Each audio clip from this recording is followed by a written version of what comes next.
Okay, guys. So next we are going to learn about monsoon model and climate prediction. आपण IMD बरोबर शिकलो होतो, Indian meteorological department आणि international meteorological organisation सुद्धा आपण पाहिली. Now, the tradition of forecasting at the monsoon season in India is older than 1,000 years. Sorry, 100 years. After the famine of 1877, H.F. Blandford, the founder of IMD, has made such a prediction for the first time, taking the snowfall in the Himalayas as a parameter for this prediction. In the decade of 1930s, then the director of IMD, Sir Gilbert Walker, had underlined the relationship between various worldwide climatic factors and Indian monsoon. And based on the available observations, previous recordings related to their relationship, he put forth a hypothesis regarding what? Regarding the nature of the monsoon. We know very well that Indian climate is a monsoon type. Okay, with initiative of yes, so people are coming slowly. With an initiative of what is initiative, guys? Yes. Execution. Sure. So with an initiative किसने initiative घेतलं कोणी घेतलं बघा doctor Vasantrao Gowariker in the decade 1990s a monsoon model based upon 16 worldwide climatic parameters was developed. This model was in use in 1992 2002 1992 right. ठीक आहे परत सांगतो बघा कोणकोणते मॉडेल आहेत ते आपण पाहणार आहोत पुढे. तर मान्सूनचं प्रारूप काय असतं त्याचा हवामानाचा अंदाज कसा असतो याबद्दल आपल्याला काय बघा तर भारतातील मान्सून संबंधी हंगामातील अंदाज वर्तवण्याची परंपरा ही 100 वर्षापेक्षा जुनी आहे. 1877 साली काय झालं बघा तर एक दुष्काळ पडला होता. त्या दुष्काळाच्या वेळेस IMD इंडियन मेट्रोलॉजिकल डिपार्टमेंटचे संस्थापक जे होते H.F. ब्लॅनफोर्ड यांनी काय केलं 1984 मध्ये हिमालयामध्ये बर्फवृष्टी हा घटक गृहीत धरला आणि सर्वप्रथम असा अंदाज वर्तवला होता. 1930च्या दशकात IMDचे तत्कालीन संचालक होते सर गिल्बर्ट वॉकर यांनी काय केलं तर जगभरातील विविध हवामानशास्त्रीय घटक व तेथील मान्सूनचा संबंध अधोरेखित करून त्यांच्या उपलब्ध निरीक्षणांच्या आणि पूर्वीच्या नोंदीच्या आधारे येणारा मान्सून कसा असेल याचे गृहीतक मांडले. म्हणजे काय होतं बघा हे जे काही प्रेडिक्शन्स असतात हा जो अंदाज असतो तो आधी काय घडलं आणि पुढे काय घडेल याचा काय करतात ते ताळेबंद असा एक अंदाज बनवत असतात अभ्यास करून. 1990च्या दशकात डॉक्टर वसंतराव गोवारीकर यांच्या पुढाकाराने जगभरातील हवामान 16 घटकांवर आधारित मान्सूनचे प्रारूप बनवण्यात आले. हे 1990 ते 2002 पर्यंत हे प्रारूप वापरले जात होते. कोणत्या पुढे आपण पाहूया. सो फर्स्ट आहे मॅथमॅटिकल मॉडेल डायनामिक म्हणतात त्याला काय म्हणतात मॅथमॅटिकल मॉडेल किंवा dynamic mathematical model or dynamic. एक सेकंड एक मिनट बाद चलो. Forecasts are made with the help of mathematical models which take into account estimates of current weather related events and ongoing physical interactions between them. Data about current climatic parameters is mathematically analyzed with the help of परम supercomputer. Supercomputer आहेत कोणते परम त्याच्यासाठी अभ्यास केला जातो. परम is what it is a first super computer असं म्हणूया आपण. त्यानंतर परम 8000 वगैरे आपल्याकडे आहे.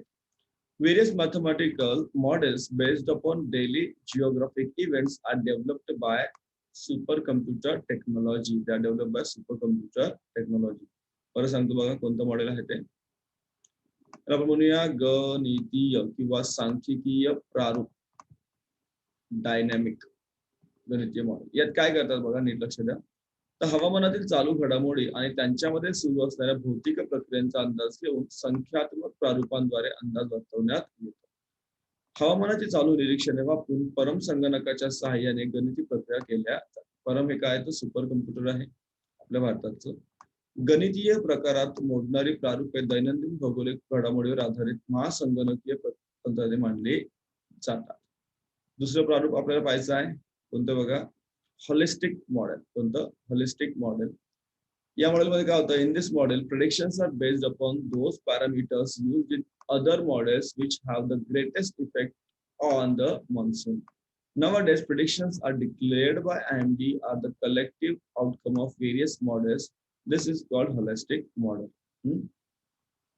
होलिस्टिकचा अर्थ काय होतो, तर सर्व समावेशक किंवा समुचित, जेणेकरून बऱ्याच गोष्टींचा त्याच्यात अभ्यास केला जातो.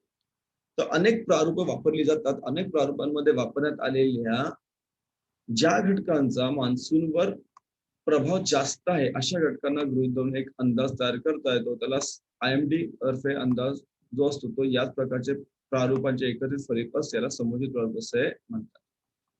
तिसरा प्रकार काय आहे तो पण पाहणार आहोत. थोडं किचकट वाटेल तुम्हाला, कारण हे शब्द वगैरे तुम्ही कधी ऐकलेले नसतील.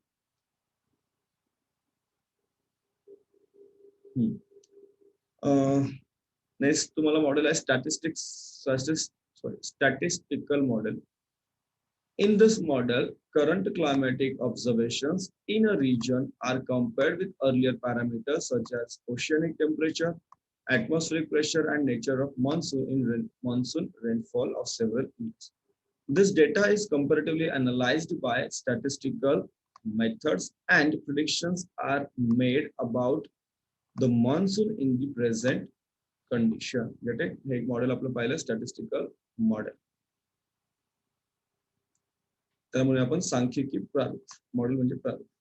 तर गत काळामध्ये म्हणजे आधीच्या काळात जे काही घडलेलं आहे, जसं समुद्राचे तापमान, विविध प्रदेशात समुद्र तापमान, वातावरणाचा दाब कसा होता, त्या वर्षी मान्सून कसा होता, याचा एकत्रित अभ्यास केला जातो गेल्या वर्षाचा. आणि त्या तुलनेमध्ये सध्या त्या प्रदेशातील हवामानाच्या नोंदी कशा आहेत याला अनुसरून सद्यस्थितीत मान्सून कसा असेल याचा काय केला जातो, अंदाज लावला जातो. लक्षात घ्या. हे मॉडेल्स आपण वापरले आतापर्यंत 2002 पर्यंत. नाव प्रेझेंटली आता सध्या काय होतं बघा, व्हॉट हॅपन्स राईट नाव. एक second. Presently, new models are being developed at the IITM. Work is in progress of two levels, namely designing new models and developing new technology. The main focus is on development of radar and satellite technology. लक्षात घ्या, आता सध्या काय सगळं काही satellite radar टेक्नॉलॉजीशी related बऱ्याच गोष्टी आपण पाहतो. राईट. तर सध्या IITM तर्फे काय करतात, नवीन प्रारूप बनवण्याचं त्यांचं काम चालू आहे. सध्याची प्रारूपे अधिक उपयुक्त बनवणे, जे काही नवीन प्रारूप बनवणे, नवीन तंत्रज्ञान विकसित करणे, अशा सर्व काम चालू आहे. त्यासाठी रडार यंत्रणा आपल्याकडे आहे. उपग्रह तंत्रज्ञानाचा वापर केला जातो. आणि सॅटेलाइट्स हे आज सर्वांना माहित आहे की सॅटेलाइट्सने तुम्ही अभ्यास पण केलेला आहे वेगवेगळ्या सॅटेलाइट्सचा. ठीक आहे, चल पुढे बघा.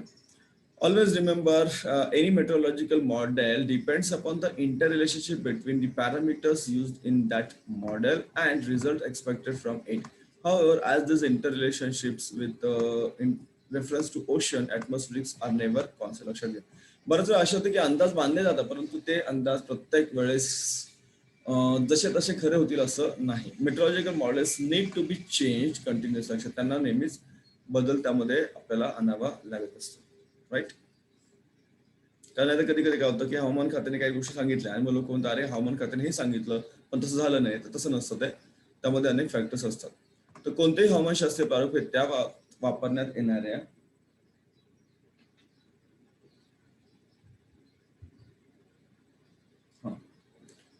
घटक घटक आणि मॉडेल्समधून आपल्याला अपेक्षित असणाऱ्या परिणामाच्या परस्पर संबंधांवर अवलंबून असते. मात्र समुद्र आणि वातावरणात हे बदल किंवा हे परस्पर संबंध कायम एकसारखे राहत नसल्याने हवामानशास्त्रीय प्रारूपात त्यानुसार बदल करावे लागतात. पुढे आपल्याला जायचं आहे घनकचरा व्यवस्थापन, काळाची गरज, solid waste management. It is the need of time. कचरा आपल्यालाही माहिती आहे, इकडे तिकडे कचरा पसरलेला असतो. आपणही पाहतो अनेक ठिकाणी असा प्रकारचा कचरा पडलेला असतो. कुठे लोक काचेच्या बाटल्या फेकतात, कुठे प्लास्टिक पिशव्या फेकतात वगैरे वगैरे. हा प्रकार सर्व आपण पाहिलेला असेल. नाव हा जो कचरा आहे ह्याला आपण रिसायकल करू शकतो. You can see the sign of recycle. बरोबर. रस्त्याच्या कडेने असा कचरा आपण पाहिलेला आहे. तर असा कचरा आपल्याला नक्कीच वाईट वाटतं असा कचरा वगैरे पाहून. आणि काही ठिकाणी अशा प्रकारचे कचरे म्हणजे म्हणतात ना, आधी बघा हाच कचरा आहे, नंतर कचरा नाहीये. तर हा जो काही कचरा उचलणं आहे, आता ही जबाबदारी जरी महानगरपालिकेची असेल, तरी सुद्धा आपल्याला तो कचरा करायचा हक्क आपल्याला पण नाही, लक्षात ठेवा. So many waste materials are generated through various daily human activities. आपण जे काही दिवसभरात ऍक्टिव्हिटी करत असतो त्यातून बराचसा कचरा तयार होत असतो. अगदी चॉकलेट खा, चॉकलेटचा कचरा तयार होतो. बिस्किट खा, बिस्किटाचा रॅपर तयार होत असतो, म्हणजे कचरा झाला तो त्याप्रमाणे. अगदी अनेक अनेक गोष्टी आहेत. सकाळी घराची दुधाची पिशवी आणली तरी सुद्धा त्या पिशवीचं प्लास्टिक हा कचरा. This is called solid waste. याला म्हणतात solid waste. If this solid materials are properly disposed of, they can be a valuable source of energy. लक्षात घ्या. Currently, solid waste is a serious, लक्षात घ्या, it is a serious worldwide problem as it causes both water and soil pollution. Solid waste is also a serious problem from the point of view of economic growth, environmental degradation, and health. It has posed a serious threat to nature and human habitat because of the air, water, and soil pollution. लक्षात घ्या. Solid waste management खूप आहे, कारण लोकसंख्या वाढत चाललेली आहे आणि दिवसेंदिवस कचरा सुद्धा वाढत जातो आहे. राईट. तर सांगतो बघा, घनकचरा व्यवस्थापन काळाची गरज आहे ती, कारण आपल्या आजूबाजूला अनेक प्रकारचा कचरा आपण पाहतोय. त्या कचऱ्याची विल्हेवाट लावणं सुद्धा महत्वाचं असतं. आणि दुसरी गोष्ट अशी आहे की कचऱ्यामध्ये जे काही घटक आहे, जे प्लास्टिक वगैरे आहे, त्याचा आता उपयोग फार कमी केलाच पाहिजे आपण, कारण ते प्लास्टिक विघटन होत नाही. बघा, तुम्हाला एका ठिकाणी कचरा दिसतोय, एका ठिकाणी कचरा उचललेला दिसतोय. येस, पाटील साहेब, आवाज बंद ठेवायचा आहे प्लीज.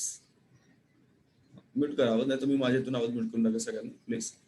तर मानवाच्या रोजच्या कृतीतून अनेक प्रकारे टाकाऊ पदार्थ तयार होत असतात. त्यांना आपण काय म्हणतो? घनकचरा म्हणतो, सॉलिड वेस्ट म्हणतो आपण. घनकचरा, सॉलिड वेस्ट. जर आपण योग्य पद्धतीने याची जर विल्हेवाट लावली तर हेच टाकाऊ पदार्थ ऊर्जेचा एक मौल्यवान असा स्रोत आपल्याला मिळू शकतो, होऊ शकतात. सध्या संपूर्ण जगासमोर घनकचरा ही एक मोठी समस्या निर्माण झालेली आहे. याचं कारण असं आहे की या घनकचऱ्यामुळे काय होतं, पाणी व जमीन हे दोन्ही प्रदूषित होत असतात. घनकचरा ही आर्थिक विकास, पर्यावरणाचा ऱ्हास आणि आरोग्याच्या समस्या या दृष्टीने मोठी गंभीर बाब आहे. त्यामुळे हवा, पाणी व जमीन प्रदूषण होऊन निसर्ग तसेच मानवी अधिवासाचा धोका निर्माण झालेला आहे. लक्षात घ्या.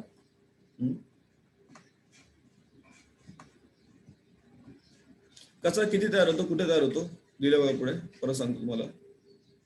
So what is a garbage production per day? एका दिवसाला किती कचरा तयार होतो आपण नीट लक्षात द्या, मग तुम्हाला आकडेवारीनुसार कळेल की खरंच किती मोठा कचरा आपण तयार करत आहोत माणूस. So garbage production per day. Solid waste generated in the main metro cities of the state approximately as follows. जे काही मोठी मोठी शहरं आहेत आपल्या महाराष्ट्र राज्यातील, त्याच्या ठिकाणी किती कचरा तयार होतो बघा. तर मुंबईमध्ये एका दिवसाला 5,000 टन एवढा कचरा तयार होतो. पुण्याला 1,700 टन कचरा तयार होतो, 1,700 tons. Nagpur 900 tons. On 26th of July 2005, a serious flood calamity had arisen in Mumbai. Improper solid waste management was one of the main reasons behind that calamity. Thus, we see that accumulation of solid waste can lead to various calamities. Getting, guys?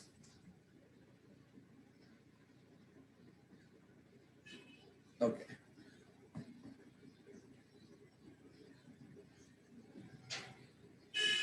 परत सांगतो.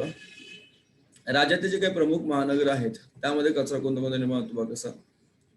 तर मुंबईमध्ये 5,000 ton, पुण्यामध्ये 1,700 ton, नागपूरमध्ये 900 ton कचरा दररोज तयार होतो. 26 जुलै 2005 रोजी मुंबईमध्ये एक मोठी पूरस्थिती निर्माण झाली होती. ही कशामुळे झाली होती? तर या ठिकाणी महत्वाचं कारण होतं तर घनकचरा व्यवस्थापन. सचलेलाच घनकचरा, ठिकठिकाणी कचरा साठला आणि मुंबईमध्ये पूरस्थिती निर्माण झाली. So we make use of many materials and articles in our daily life. They are different kinds, right? They are of different kinds. Some of them are reusable, but others have to be discarded. However, if they are not properly disposed of, it affects environment adversely. बऱ्याच गोष्टी आपण वापरत असतो, त्यातल्या बऱ्याच गोष्टी आता कुठल्या कुठल्या वेस्ट आहे, कसं आहे ते तुम्हाला पुढे कळेल. तर दैनंदिन जीवनात आपण अनेक वस्तूंचा, पदार्थांचा वापर करत असतो. आणि हे जे पदार्थ आपण वापरतो त्या पदार्थांचे स्वरूप वेगवेगळे असते. काही टाकाऊ असतात तर काही पुनर्वापर पुन्हा आपण त्याचा वापर करू शकतो. परंतु त्यांचा जर योग्य विनिमय केला नाही तर त्यांचे विपरीत परिणाम पर्यावरणावर होत असतात. तर कोणकोणत्या प्रकारचा कचरा आहे आपण पाहूया बघा. पूर्ण हा तक्ता एकदा वाचून घेऊ व्यवस्थित आणि मग परत इंग्लिशमध्ये आणि मराठीमध्ये वाचूया. सो क्लासिफिकेशन आणि सो डोमेस्टिक वेस्ट म्हणजे काय? घरगुती कचरा ज्याच्यामध्ये वेस्ट फूड येतं, पेपर येतं, प्लास्टिक येतं, प्लास्टिक बॅग्स येतात, व्हेजिटेबल वेस्ट आहे, फ्रूट स्किन आहे म्हणजे आपल्या कांदा बोलतात साल्टी वगैरे फळांची साल वगैरे, glass and sheet metal articles येतात. इंडस्ट्रियल वेस्ट मध्ये काय येतं? Chemical, pigment, sludge, ash, metal हे सर्व येतं. हजार्डस म्हणजे केमिकल्स असतात generated in various industries, radioactive material, explosives असतात, इन्फेक्शियस मटेरियल्स. फार्म किंवा गार्डन वेस्ट कोणकोणते आहेत? लिव्स, पानं आहेत, फ्लावर्स आहेत, branches of trees, crop residues like straw, animal urine, dung, शेण वगैरे. त्यानंतर pesticides, remains of various chemical and fertilisers. Electronic waste त्याला ई वेस्ट सुद्धा म्हणतात. त्याच्यामध्ये नॉन फंक्शनल टीव्हीचे, आपल्या घरातले काम न करणारे टीव्ही आहेत, सेलफोन्स आहेत, म्युझिक सिस्टम आहे, कम्प्युटर्स आहेत आणि देअर पार्ट्स. बायोमेडिकल वेस्ट याचा अर्थ डायरेक्ट जातो आपल्या हॉस्पिटलशी. Bandages, dressings, gloves, needles, saline bottles, medicine bottle, test tube, body parts, blood etcetera. Okay, they are from clinic, hospital, blood bank, laboratories मधून हा कचरा बाहेर पडत असतो. अजून काय बघा? अर्बन वेस्ट, शहरात तयार होणारे. अँड काय बघा? अर्बन वेस्ट शहर. So waste generated through household industries and large commercial and industrial establishment, carry bags, glass, plastic pieces, rod, thread, rubber, paper, cans from shops, vegetable and meat markets, construction of waste, etc. Radioactive waste कुठे तयार होते? ज्या ठिकाणी रेडिएक्टिव्ह elements वापरले जातात, जसं strontium 10, cerium 141, barium 140, heavy water, generated from atomic energy plant, uranium mines, atomic research centre असतात, nuclear weapons testing sets etcetera. Mining waste कोणकोणते आहेत? तर remains of heavy metals like lead, arsenic, cadmium from the mines. So हे सगळे काय? This are the different types of waste. लक्षात घ्या, कचऱ्याचा हा प्रकार आहे. सगळं काय आहे? कचऱ्याचा प्रकार आहे. परत सांगतो बघा. घरगुती कचरा, त्यात काय काय येतं बघा, लक्ष द्या समोर स्क्रीनवर. स्वयंपाकघरातील वाया गेलेलं अन्न, टाकाऊ कागद, प्लास्टिकच्या पिशव्या, भाज्यांच्या देठ, फळांच्या साली, पत्र्याच्या वस्तू, काचेच्या वस्तू वगैरे वगैरे. औद्योगिक कचरा, रसायने, रंग, गाळ, राख, टाकाऊ पदार्थ, धातू वगैरे. धोकादायक कचरा, विविध उद्योगधंद्यातून निर्माण होणारे रसायने, किरणोत्सारी पदार्थ, स्फोटके, रोगप्रसारक पदार्थ वगैरे. शेतातील कचरा, ज्याच्यामध्ये झाडांची पाने, फुले, फांद्या, शेतातील अवशेष, पिकांचे अवशेष, कडब्याचे बुडके, जनावरांचे मलमूत्र, कीटकनाशके, रसायने, खत्यांचा वापर होतो. इलेक्ट्रॉनिक कचऱ्याचा विचार केला, त्याच्यामध्ये खराब झाले टेलिव्हिजन संच आहेत, मोबाईल फोन आहेत, म्युझिक सिस्टम आहे, संगणक आहे, त्यांचे भाग आहेत. पूर्वी सीडीज खूप वापरल्या जायच्या, आता त्या सीडीज वापरत नाही, तो सुद्धा एक प्रकारचा कचरा आहे. पेनड्राईव्ह सुद्धा लोक वापरायचे, आता पेनड्राईव्ह वापरायची गरज पडत नाही लोकांना, तो पण एक प्रकारचा ई वेस्ट आहे, ई कचरा आहे, इलेक्ट्रॉनिक कचरा आहे. अजून कोणता कचरा अभ्यासाचा बघा पुढे तुम्हाला. जैववैद्यकीय, हॉस्पिटल्स वगैरे मध्ये तयार होणारा कचरा आहे जैववैद्यकीय कचरा, ज्यामध्ये हॉस्पिटल्स आहेत, दवाखाने आहेत, रक्तपेढ्या, प्रयोगशाळा, यातून काढलेले मधून टाकलेले बँडेजेस, ड्रेसिंग, कापूस आहे, हातमोजे, सुया, अवयवाचे भाग, रक्त, सलाईनच्या बाटल्या, औषधे, जुन्या औषधांच्या बाटल्या, परीक्षा नळे सगळं त्याच्यामध्ये येतात. शहरी किंवा नागरी कचरा, याच्यामध्ये घरगुती, औद्योगिक, व्यापारी उद्योगांद्वारे निर्माण झालेले टाकाऊ पदार्थ, दुकाने, भाजी मार्केट, मटन मार्केट या ठिकाणीमध्ये कॅरी बॅग, काच, धातूचे तुकडे, सळई, धागे, रबर, जे काही फेकून देतो बघा. कचरा म्हणजे जे काही नकोय आपल्याला ते सगळं आपण फेकून देतो, बरोबर की नाही? तो सर्व कचरा. त्याचे फक्त त्यांनी क्लासिफिकेशन केलं, वर्गीकरण केलेलं आहे. कागद, डबे, इमारतीच्या बांधकामाचे साहित्य वगैरे वगैरे. आण्विक कचरा काय आहे? तर त्याच्यामध्ये अणुविद्युत केंद्र, युरेनियमच्या खाणी, अणुसंशोधन केंद्रे, आण्विक अस्त्र चाचणीची ठिकाणे, येथून बाहेर पडणारे किरणोत्सारी पदार्थ, स्ट्रॉन्शियम 90, सीरियम 141, बेरियम 140 या प्रक्रियेतून बाहेर सोडलेले जड पाणी. खनिज कचरा, ज्या ठिकाणी खाणकाम असतं त्या खाणीतून निघणारे शिसे आहे, आर्सेनिक आहे, कॅडमियम आहे, या धातूंचे अवशेष त्या ठिकाणी आपल्याला मिळतात. हे झाले कचऱ्याचे वेगवेगळे प्रकार.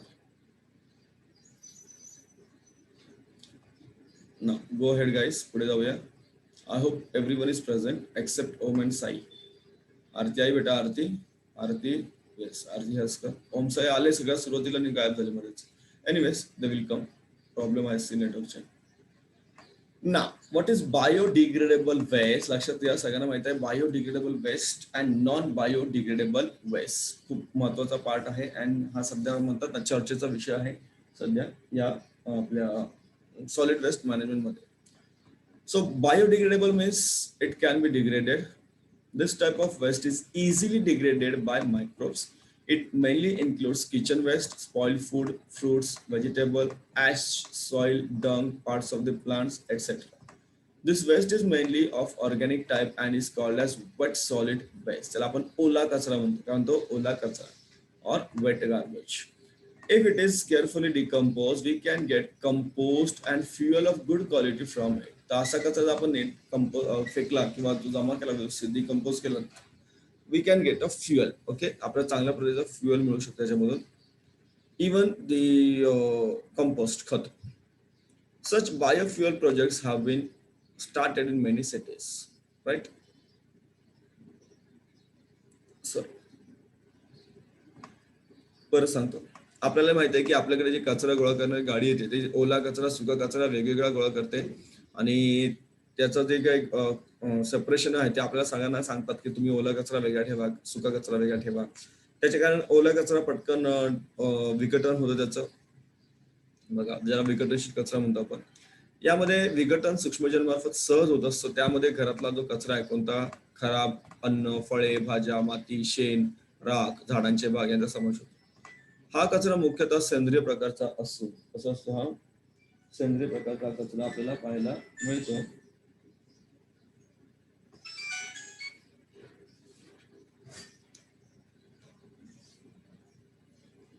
प्रवीण, हा, याला आपण ओला कचरा म्हणतो. कारण तो ओला घन कचरा असे म्हणतो. ओला घन कचरा. याचे काळजीपूर्वक विघटन केले तर आपल्याला काय मिळतं? खत मिळतं, इंधन मिळतं. अनेक शहरांमध्ये असे प्रकल्प सुरू केलेले आहेत. आपल्या कल्याण डोंबिवलीचा सुद्धा जो एक केडीएमसीचा सुद्धा असा जो सॉलिड वेस्ट मॅनेजमेंट प्रोजेक्ट आहे तो आपल्या जवळच एक बनतोय. जर तुम्हाला माहित असेल साकेत रोडच्या पुढे गेला तर त्या ठिकाणी एक मोठी गॅस कंपनी, जुनी गॅस कंपनी, तिथे असा एक प्रोजेक्ट आपला बनतो. म्हणजे तिथे इंधन आणि खत वगैरे आपल्याला मिळू शकतं आपण जर ओला कचरा नीट गोळा केला तर. लक्षात. पण अजूनही बऱ्याच लोकांना सुका कचरा, ओला कचरा यातला फरक कळत नाही. लोक मिक्स करतात आणि मग परत त्याचं सेपरेशन करणं कठीण पडतं काही लोकांना. नाव नॉन बायोडिग्रेडेबल वेस्ट काय बघा. This type of waste is not easily degraded because it requires a very long period of time and the use of various techniques. It includes काय काय त्याच्यामध्ये? Plastic, metal, other similar materials. This type of waste is known as dry waste. आपण म्हणतो dry garbage किंवा सुका कचरा, dry solid waste. बरोबर. याचं विघटन होत नाही, कालावधी खूप लागतो, जास्त वेळ लागतो त्याचं विघटन व्हायला. त्यात प्लास्टिक येतं, धातू किंवा त्यासारखे वेगवेगळे पदार्थ आपण पाहू शकतो. पुढे जाऊया.